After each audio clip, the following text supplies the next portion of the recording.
নমস্কার বন্ধুরা, কেমন আছেন সকলে? আশা করছি পরমেশ্বরের কৃপায় সকলে ভালো আছেন, সুস্থ আছেন। সামনেই আসতে চলেছে রঙের উৎসব বা দোল পূর্ণিমা বা হোলি।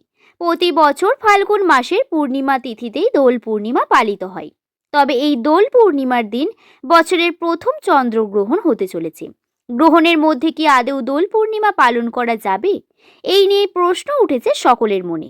তাই চলুন বন্ধুরা, আজকের ভিডিওতে আমরা জেনে নেব 2026 সালের দোল পূর্ণিমা কবে পড়েছে। পঞ্জিকা অনুসারে সঠিক সময়সূচি, পূর্ণিমা তিথি কখন শুরু হচ্ছে, কখন শেষ হচ্ছে, গ্রহণ কখন লাগছে, কখন ছাড়ছে, কোনো অশুভ প্রভাব পড়বে কিনা গ্রহণের মধ্যে, আদেও কি হোলির রং মাখা যাবে গায়ে, ন্যাড়াপোড়া বা হোলির কবে, সত্যনারায়ণ পূজার সময়সূচি কি রয়েছে, ব্রত উপবাস নিশি পালন কবে রয়েছে, পূর্ণিমায় গঙ্গা স্নান বা দানের শুভ সময় কি রয়েছে, ভারত এবং বাংলাদেশ থেকে কি এই গ্রহণ দেখা যাবে, সমস্তটাই আজকের এই ভিডিওতে জেনে নেব। তো চলুন বন্ধুরা, আর দেরি না করে ভিডিওর মূল পর্বে প্রবেশ করা যাক। যদি আমার চ্যানেলের নতুন বন্ধু হয়ে থাকেন, অবশ্যই চ্যানেলটিকে সাবস্ক্রাইব করে নেবেন, ভিডিওতে লাইক করে শেয়ার করে দেবেন।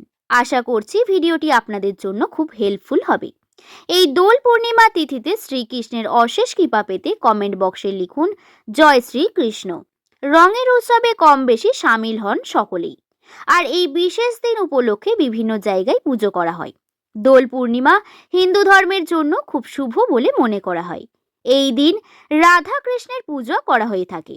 বিশেষত বৈষ্ণব বিশ্বাস অনুযায়ী দোল পূর্ণিমার দিন বৃন্দাবনে শ্রীকৃষ্ণ আবির নিয়ে রাধিকা এবং অন্যান্য গোপিনীদের সঙ্গে রং খেলায় মেতেছিলেন।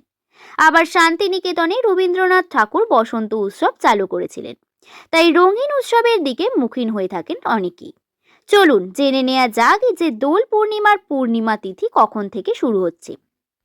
17ই ফাল্গুন 2রা মার্চ সোমবার সন্ধে 5টা 42 মিনিট থেকে শুরু হচ্ছে।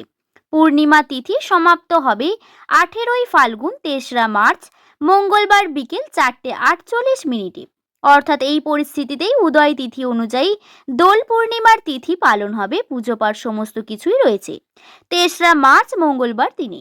এই দিনে দোল পূর্ণিমা পালিত হবে। এই বছরের ন্যাড়াপোড়া বা হোলিকা দহন হবে 2রা মার্চ রবিবার দিন। ন্যাড়াপোড়ার অর্থ হলো অশুভ শক্তির বিনাশ।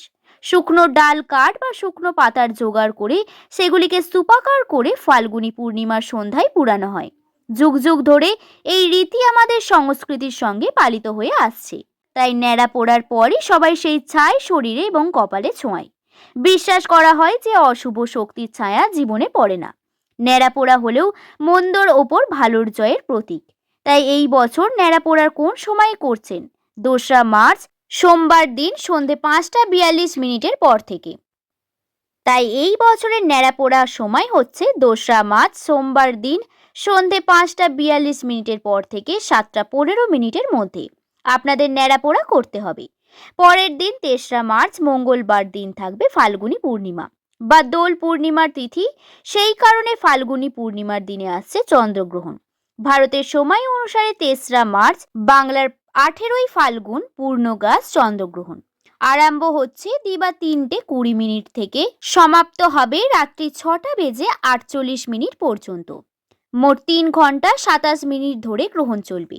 এই গ্রহণ দেখা যাবে পশ্চিমবঙ্গ, মিজোরাম, নাগাল্যান্ড, মণিপুর, অসম এবং অরুণাচল প্রদেশ থেকে। এছাড়াও ভারতের অন্যান্য অংশে দেখা যাবে। বাংলাদেশ থেকে চন্দ্রগ্রহণ দেখা যাবে বলে জানা যাচ্ছে।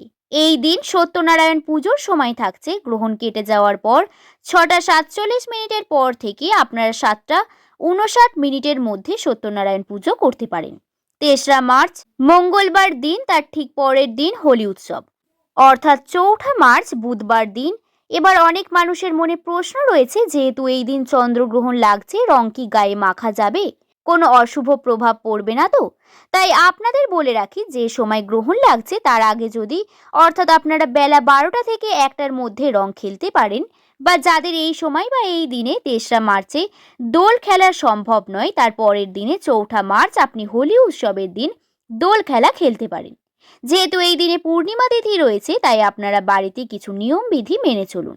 যেমন কোনো রকমের আমিষ আহার গ্রহণ করবেন না, অন্যান্য পূর্ণিমা তিথিতে বা অমাবস্যা তিথিতে যেমন মেনে চলেন সেই রকমই মেনে চলতে হবে। তাই এই দিনে আপনারা অন্ন গ্রহণ করবেন না। তবে যাদের বাড়িতে সত্যনারায়ণ পুজো রয়েছে তারা এই দিনে অন্ন গ্রহণ করবেন না, শুকনো খাবার বা ফল ইত্যাদি গ্রহণ করতে পারেন। এই ছিল আজকের ভিডিও। সকলে ভালো থাকবেন, সুস্থ থাকবেন, সাবধানে থাকবেন। সকলকে ধন্যবাদ।